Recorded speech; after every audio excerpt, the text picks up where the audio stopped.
Hey guys, welcome back to another episode of Thinking Caps. And this week we are joined by Dan Gertsacov, who is the Global Chief Marketing Officer of Focus Brands. And you've been in their restaurants. We're talking Auntie Anne's, we're talking Carvel, we're talking Cinnabon, Jamba Juice, a ton of great things. They have a global footprint. And Dan has a very interesting background, which we're going to get into.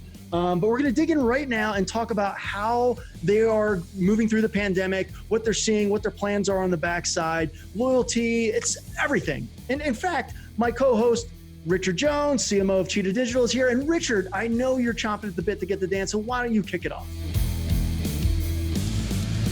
Yeah, great. Well, Dan, great to have you here. Thank you for joining us. Great to be here. Thanks for the invitation. Not a problem. So firstly, could you tell us a little bit about Focus Brands and also go into, your career journey and how you ended up as being the CMO of Focus Brands? Great. Thank you, Richard. Thank you, Tim. I've been a listener for a while, so I'm excited to be on the podcast. I appreciate it. So for those that can see me, as a bit of an introduction, what is Focus Brands? Nobody knows brand Focus Brands. We're actually 7 brands. 6,500 restaurants in about 50 countries. Most of our footprint here in the U.S. Some of the brands you'll reference on the intro, like Cinnabon and Auntie Anne's, Jamba Juice, Carvel. Some of more regional restaurant brands like Moe's, Southwest Grill, McAllister's Deli, Schlotzsky's Deli. So I've been here just coming up on a year. You asked about my background. I'd say it's a bit eccentric for the restaurant business. My background's more on the digital side. I guess coming through this whole crisis, maybe having some digital chops helps in the restaurant biz. I spent many years at Google. I started with Google in New York City in 2006. The early days of Google, not early enough, but early at Google, and spent there helping Google start new businesses in the television and print radio space, and then moved down to Latin America. I went abroad with Google. I was in Argentina and then in Colombia, opening up offices for Google in South America, and did that for a number of years. When Google wanted us to come back to the States, we had just had a second child, and wanted to give our kids a chance to grow up bilingual. So we ended up getting off the Google bus in South America. I was in Bogota, Colombia, and I had the startup itch. So I ended up going to join a data startup that was trying to reinvent microfinance, but with mobile apps. Like if microfinance was started today, how would they do it? And it would probably look more app-driven and think about alternative credit scoring than maybe finance had done before. So I joined that company as the regional CEO, and we raised a bunch of money and went through a bunch of, typical venture rounds with Silicon Valley. One of the investors in that company is a gentleman who owns all of the McDonald's in Latin America. So there's one gentleman who owns 2,200 McDonald's. And he asked me if I would join him at McDonald's, or the franchisee of McDonald's, to help do a digital turnaround. And turned out to be a great opportunity. I ended up joining that company a couple of years into that journey.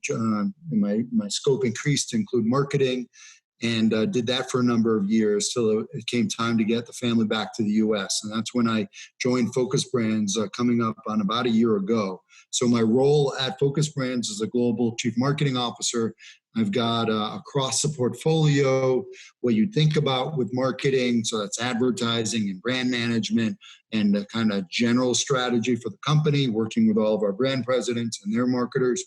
But I've also got some things that cut across the portfolio, like strategy and insights, a new discipline in revenue management. And I also have digital. So that's maybe a new thing. My background plus where marketing's going, I think it's natural that digital fits in under that scope as a commercial capability, and also media, part of the media mix. So digital is part of my scope as well. And so that's my role in the company, is similar to my prior role, and introduce digital as a way to either make money or save money, and do that across our portfolio. Wow. Roller coaster. It keeps me busy. Roller coaster. my Atlanta Braves hat, I don't get to go to enough Atlanta Braves games given everything and especially, well, never mind, they're not playing right now, but the last few months have been a challenge for everybody all over the world and for us as well. So we've been working through that. Wow. So what are the first things you tackle, like when you get to a brand, or a company like Focus Brands? You said 7 brands, global footprint, 6,000 plus, locations. What do you dig in with first? Yeah, that's so I spend my first 90 days. I've been running a playbook when I started went to business school. One of my professors was the guy who wrote the book called The First 90 Days, Michael Watkins, who's one of my professors at HBS. And I took his class, read his book, and become a disciple. A lot of that situational assessment, you got to recognize, are you in a turnaround? Are you in a startup? Are you in, continuing success? So it's somewhat situational assessment. There's a whole process of listening. One of the guide and, one of the people that I look to for inspiration, and one of the quotes that I try to follow in starting any kind of new challenge is seek first to understand and then be understood. That's from Stephen Covey, The 7 Habits of Successful Folks. I try to do that. So I ended up taking, the same set of questions. This is right out of the first 90 days. And in my process at Focus Brands, I asked 92 individuals those same 5 questions. And those individuals were from board members all the way down to, franchisees and restaurant managers. I worked in the restaurants of our 7 brands. I rolled pretzels in Pennsylvania, and I made smoothies in California. And I was, scooping ice cream in Long Island and, rolling burritos in Texas.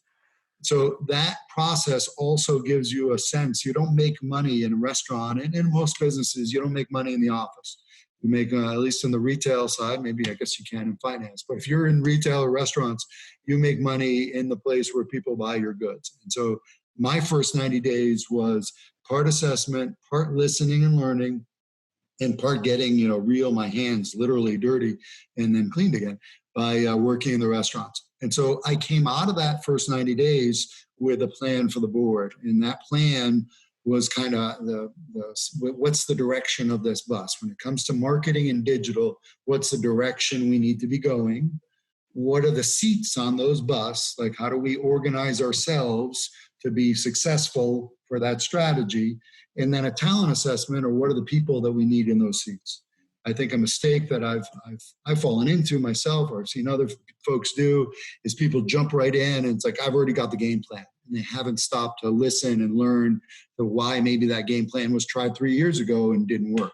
Or if we were to try that same game plan that we tried 3 years ago now, what would be the things that we do differently?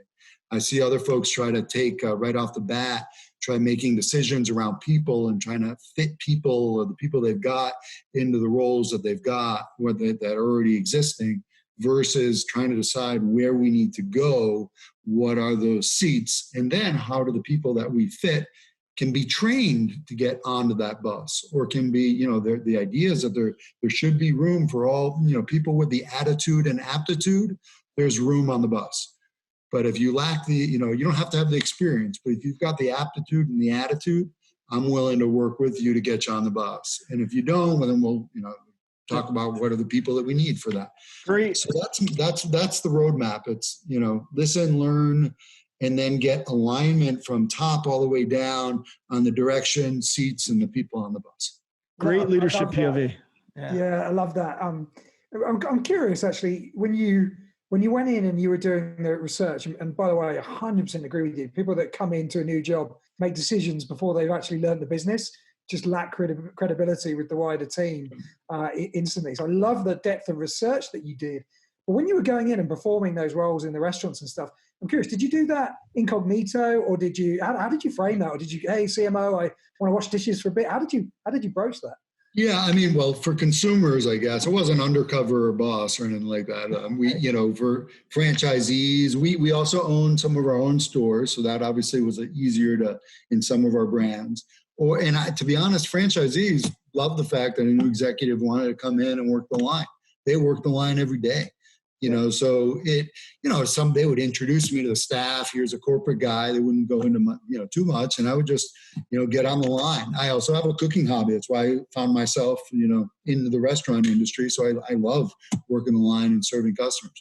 And some of those experiences and those conversations with franchisees, with restaurant managers, and with crew, and even with customers, like I would do, stop a customer and say, "You got a second for me?" and just do an impromptu interview. It's not the empirical research that we would normally do, but it gives you a flavor and a sense of how people are really experiencing your brand. And that customer experience, like I said, doesn't happen in the ivory tower of your office building or your house these days. So that is getting back into the restaurants and getting where literally your serving your customers can always do you well. Another thing that I think we share after we chatted the other day is, one obviously is research, but simplicity, I think, is one of the hardest things to gain in running teams, running marketing, all the rest of it. Simplicity, goals, simplicity of messaging. Marketing is full of buzzwords and full of people that love buzzwords. So, I've heard you talk about a theme of more guests more often, and I love the simplicity of that. Tell us about that theme and how you've used it. Right. No, I appreciate it. That was one of the things, kind of headline that came out of that first 90 days, and kind of what is the North, what's the mantra that we can use in the company. And I will tell you that that strategy is not, some, inspiration, the 10 commandments coming down the mountain. Like the idea in the restaurant business, you want to bring in more people or increase frequency. That's as old as time. So it's not about the inspiration per se, but it is about, especially with an organization our size, that it's memorable, that it's relatable, that people can, when you say it, those 4 words actually mean something, and it tells you not only what it's about, but what it's not about. We had, for a long time, thought about, and like every company, we care about profit or general sales and so forth, but the traffic piece of our business wasn't the primary KPI for a while. And so we didn't take our eye off the ball of other KPIs, but we were able to bring visits up to the top. And I think what you find in the restaurant business over the last 5 years, I'd say, especially in our industry, which is more about fast casual and our restaurants and some of our snack brands, there's been a proliferation of competition. So everybody's been slicing up the pie, and there's a lot of, we've been losing share, and recognizing that share in this industry and traffic is what drives, that kind of customer loyalty, and getting that frequency up has been opening the door for us. And to be honest, even through, all the things that we've gone through, I would say it's been more about frequency, like getting, that from our loyal guests. And that's a good, segue into some things we're doing in digital that allows us to have that one-to-one conversation with our customers, or one-to-few conversation. But it has been being a solution to our customers' problems in a way, like I said, that from crew to restaurant managers, to franchisees, to brands, to the portfolio, up and down, you can put it on the wall and it means something. I think that is, that's been, like I said, it's not about the inspiration, but maybe more about the perspiration of being consistent and really being articulate about it, which is the most valuable. Awesome. You just mentioned something there. You have a lot of different properties. I mean, Focus Brands is global, 6,000 plus locations. Is that? That's right. Yeah, right. So with that, let's talk about scale a little bit and the actual activation.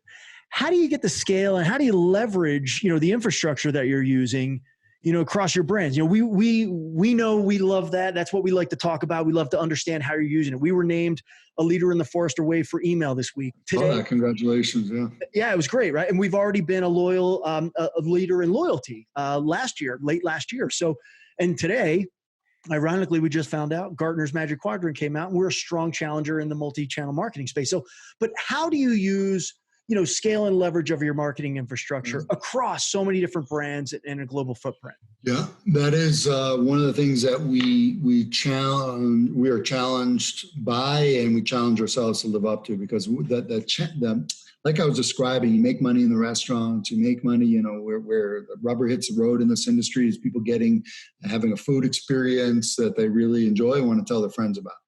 That, to make that happen, you've got to make sure you can make decisions closer to the customers. So we want to be able to provide the people that have insight into the customers and into our franchisees, the agility to make decisions.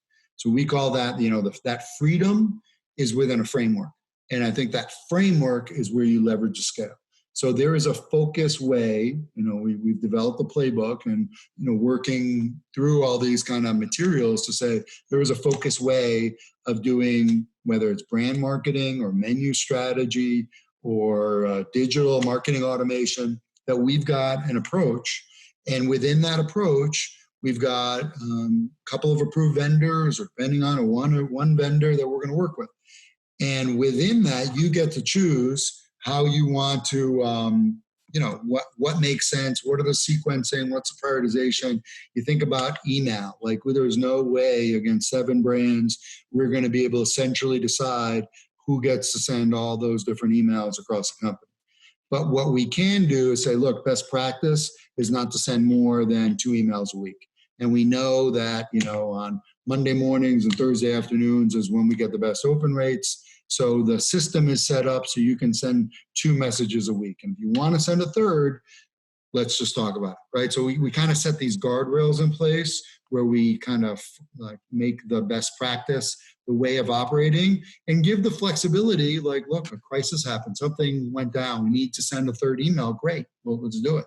But we set the framework where it's also not everybody's doing their own thing, and we lose the leverage of our scale. The same thing with vendors. You can imagine we've got 7 brands and, different loyalty programs, having 7 different loyalty constructs and living in 7 different databases with 7 different, when something, comes down the pike that we need to, think about giving customers the ability to opt out or, whatever regulation comes down, the ability to move quickly across with one platform provides that agility. So I would say, again, simple things that people remember: freedom within a framework, guardrails. We talk about federal rights versus states' rights. Maybe relevant to the thing we're living through today. But in our world, federal rights, what are the things that the center decides on? What are the things that brands decide on? And what are the things that franchisees decide on? We do not want to be, some bureaucratic black hole where questions go out and answers never come back. So I'll give you an example. I don't know if everybody's videoing in or just listening, but behind me on the video screen is an example. It's my little, you don't see the mess in my home office, but it's this gift card program, which we call the Mix It Up gift cards, which are 7 options and 1 gift card. And that's an example. Each one of our brands had a gift card program. Each one of our brands was thinking about their gift card program. But it turns out when people give a gift of a gift card, that one of the things they love to give is flexibility, where if you want a burrito, you can get a burrito. If you want a pretzel, if you want an ice cream. And so we pulled all those resources together, and centralized a gift card program that works across all 7 of those brands. And now we're activating that. And we have high expectations for a program like that. Will add value to our franchisees and put the power into the hands of the customers. And those are some of the examples of how we try to leverage our scale, but also stay, let decisions get made closer to the customer. Makes total sense. On that point, it's a good segue to just maybe touch on how you've used the gift card program to provide some, philanthropic help to frontline workers during COVID-19. So tell us a little bit about that program and how folks can help and get involved if they want to. Yeah, that's an example of, kind of serendipitous, right? So we had an example. Our franchisees and all of our brands, like many others as well, we're really proud that they, as soon as this crisis hit, they started getting involved and dropping off smoothies or pretzels or whatever it was to first responders. And that was happening around the country, from bottoms up. Franchisees are part of their local community and got engaged right off the bat. And we had, one of our partners, in this case, excited to share, Cheetah, said to us, "Hey, look, we'd love to support what you guys are doing." And this is actually the, double-edged sword, because we've got 7 brands. So if we wanted, well, you could help one, or you could divide it in 7, or how can we help you? And what it turns out is that this gift card program allows, somebody like Cheetah or one of our partners to be able to buy in bulk a bunch of gift cards, make sure we're working through nonprofit vendors so they get right to the front lines, and the people that are in the front lines can decide how to use them. So we weren't and that's like, again, we didn't create the gift card program to be able to channel, a first responder program, but it was one of the benefits of having something we can use at scale. We think that these kind of gift card program, or these kinds of the rails, what I'd call them, like, because this gift card can be redeemed at the point of sale, we imagine we could do loyalty across platform, or we could, accumulate points in one brand and redeem them in another. And again, we thought through it initially as a gift card, but it has a broader appeal. And that's what I think customers are looking for today. I have limited time, limited money, limited bandwidth. Help make this simple for me, make it easy for me, save me time, save me money. And I think these kinds of efforts, like, whether it's on the gift cards, the loyalty, or make it easy for me to donate to first responders, those are the kinds of things that we're excited to execute on, and really appreciative of Cheetah's support too. No, we were happy to get involved. It's a great program, and congratulations for setting that up in such a quick time. Now, I just wanted to shift gear to coming back to that kind of concept of simplicity that we talked about a little bit earlier. And we were having a conversation earlier this week, and for the viewers that don't use our technology, obviously, we're investing in machine learning as a way to help our customers make perhaps simple decisions that rely on complex data. So when's the right time to send an email to somebody, where they're going to open it as an individual? When's the time that's going to be best for them? Something like that requires actually the ability to interrogate large data sets to make simple decisions. And I brought up to you, said, how are you thinking of deploying machine learning as in your own marketing infrastructure? And I thought you said something really interesting, which was like, well, hold on a minute. We also need to think about ensuring that we maximize human learning. So give us your view, your perspective on that. That's right. I think, and you referenced it earlier on the acronyms in our industry and everything, the shiny new toy. And I was lucky enough, I mentioned in my background, to work on some, machine learning, credit scoring, which can get pretty complex. So I've had some exposure to it. The answer is, for franchisees, the ability, and I don't think it's just in our industry, but it's specific in our industry. There is a baseline that customers need to have a great experience. They have a great experience, they're going to want to get engaged in your loyalty program or download your app. Like, you're adding value to their lives. You're either saving them a step, you're giving them an extra benefit. Let's start there. And when you start building on top of that customer value that you're delivering, then you can start taking, like I said, some of the best practices about what we know, having done email marketing for 20 years, of when to send things, or what click-through rates matter. What are the KPIs we really care about, and what are the vanity metrics? And let's put the vanity metrics to the side and focus on the ones that drive the business. So that's like a step, like building a house. You build the foundation on the customer and providing them business, value, whether it's convenience, value for money, whatever that perceived value, that's the foundation of the house. Clear KPIs and kind of what is the business outcomes that will show that it's working, I think, is the next layer on that house. And then starting to get with this crawl, walk, run, when you're coming out of crawl and starting to walk, all right, so how do we make sure that that's a consistent experience across all of our brands? How do we make sure, if it's consistent in one brand, that it starts to be consistent across all of the brands? And you start building on it. Like I said, there's still humans behind all these decisions. We've got marketing managers, we've got agencies, we've got a lot of folks in pretty complex business to line up to make sure that people understand why, if I send 3 SMSs to, a customer in a week, that my churn may go up. Like, yeah, if you were I'm a consumer, if I get 3 SMSs in a week, I want out of that program as well, right? So I think building that crawl to walk, which for me is literally just standing, I'm using the analogy of crawl to walk, standing up and starting to take those paces on your own, I think when you start to run, and that's when I think, the machine learning stuff, that the best part about the moment that we're living in is that some of that more advanced things can be rented versus bought. You can leverage a platform like Cheetah's versus trying to build out your own and hire your own data scientists. You can, as an example, and this is where, we're able to carve out some of, anonymize some of the data and let you guys, put it in a data lake and let you have a run at what segments would look like.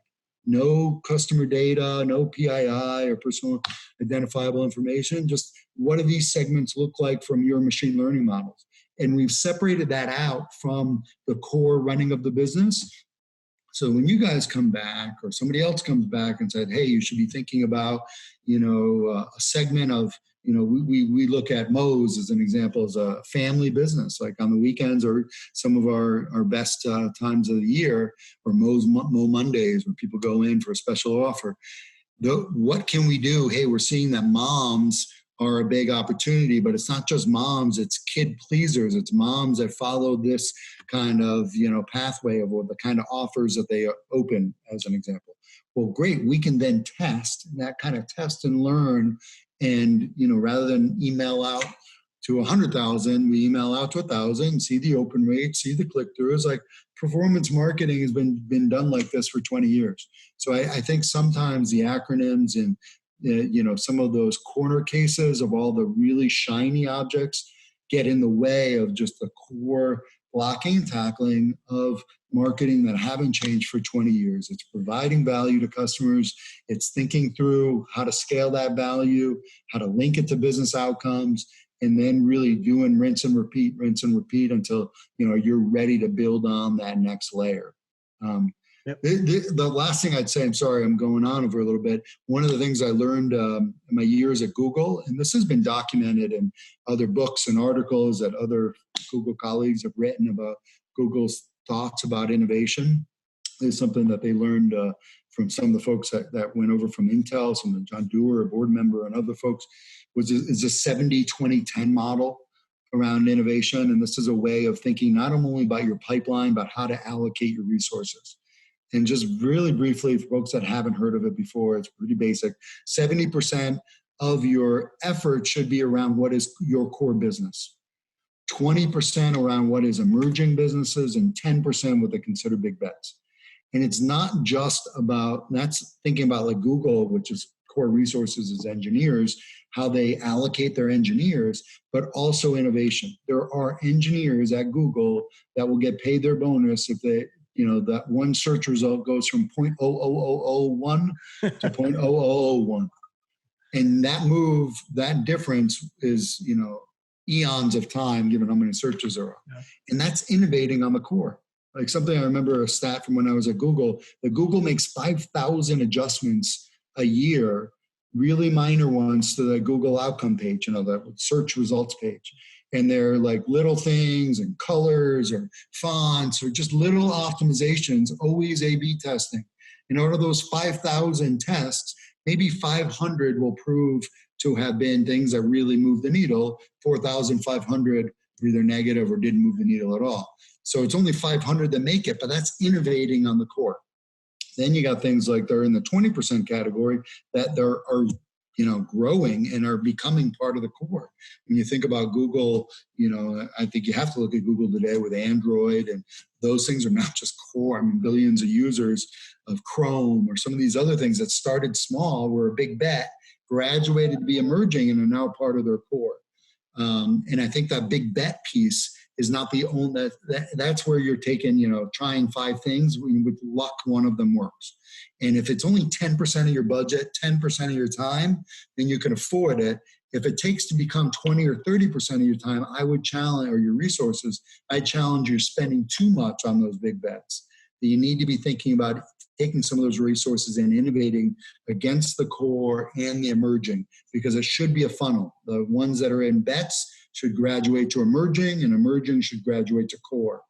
And that's what I think companies, not a lot of people see when they see all the headlines of all the cool, shiny things that Google is working on. It's only 10% of the resources. Luckily, it's a big enough company where 10% of a lot is a lot too. but the core of their innovation model is getting better at their core. And I've tried to bring that now to the restaurant industry, where we know our core. We have now, as an example, off-premise, which was an emerging, is now through this thing become core. And we're continuing to evolve that model so that we get better at even what we're doing in pickup or, an off-premise, whether it's delivery through marketplaces or delivery on our own. So there's a lot to learn from those companies, but can be, old brick and mortar companies or, kind of the hybrid models like ours can learn a lot from those core digital first companies. It's interesting. You mentioned, database marketing, permission marketing, and the core of marketing that sort of hasn't changed for 20 years. And we actually had Seth Godin, who, obviously wrote all the permission-based marketing books and really sort of launched that at our Signals 2020 conference, because, it's almost like, in many ways, we're going back to the future, because with the tracking cookie getting turned off by Google and others, and privacy coming on board, people were having, they can't buy data anymore in the same way they could. So it is about building your marketing database. It's almost coming back to those fundamentals. I'll give you another fundamental I think is even more core, and I don't think enough marketers think about it, is the golden rule of do unto others as you would have them do unto you. Yes. And how many marketers think about whether I would want to get those 3 SMSs a week, or I'd want to get an email that, doesn't add any value to me. I don't think enough folks, I'm attracted by brands that share my values. So it would be natural that I would want to lead with my values to the consumers that I'm talking about. And I think that if that golden rule, which is like, again, old as, humanity, were applied in marketing, market onto others as you'd want to be marketed to, I think we'd see a lot less junk and a lot less kind of frivolous marketing, and we would go deeper in the things that we do. And it's hard. I try to model that in our company as well. That's great. That's great. Well, guys, we're 30 minutes in. Richard, do you have anything before we let Dan get back to his busy day? This has been really insightful. I've just got one last question. If you could spend a couple of minutes before we finish, which is, really around the complexity. How do you actually plan, for marketing moving forward in the current situation, given there are so many unknowns? So give us a view on kind of how you're approaching the whole kind of marketing planning side of things. Yeah, none of us have a crystal ball, right? And so we all consume all the different research and articles and data that comes out, and everybody's, rather than, and I think this is healthy overall, rather than a staid, kind of structured business planning process, where we're moving to is more kind of scenario planning, which again has been done in other industries for a long period of time, but like taking a scenario that things go back to normal sooner than later. What would we do in that scenario? Taking a scenario that things spike, get better, and then spike again. What would that look like? And just playing out some of those scenarios, I would say putting, a foot in, not a whole leg in, because I think you can go too far and try to answer all of the questions of those scenarios. And really, if you get 70% kind of an idea or you have some ideas about the Pareto principle of what are the 20% of the things that have an 70 or 80% impact, I think, and just play out some of those scenarios, you will be in a better position when those scenarios present themselves. And I think that is our approach. We want to have a process that includes, like for our business, going out and working in the restaurant. So we incorporated this now into our new process. Like we would do business planning in the office. We will continue to, whether office or home, we will continue to do, some computer research or whatever it may be, or Excel modeling. But part of that is going to work in a restaurant. Part of that is sitting down with franchisees. So that's early on in the process. Going to see some of your competitors, understand how they're positioning, and not just, what you see online or what somebody else writes in a research report. So that's part of the process. Then building out some of those scenarios and being able to have, like I said, some confidence around the few things that have the biggest impact, and being okay to stop there and then say, new data, new decision. So if we have data that's trending in one of those scenarios, then we incorporate that data and we start going deeper in the scenario that looks more likely. that is going to be kind of our go forward path in these uncertain times. And that is, I think, the only thing that we can do. We're excited to open up, and to start being part of the solution for as people come out of their homes. And that's one of the scenarios we're playing out. And we're starting to play out if that continues in a straight line, if that dips and, and increases, and what that looks like. So those would be my advice. Scenarios over processes, get out into where your consumers buy your goods or services. Even if that's B2B, like sit with one of your customers, get in their shoes, if it's not B2C. And then think about the few things that have the biggest impact, and then play out those scenarios, and then be ready to be agile to make a better decision with new data points. Well, Dan, this has been a great half an hour pack full of advice for our listeners. So thank you very much for sparing the time to come on and talk to us on Thinking Caps, and wearing a color coordinated hat. I mean, very good. Great guys. It's a pleasure. I'm an avid listener. It's a pleasure to be on the podcast. Thanks a lot.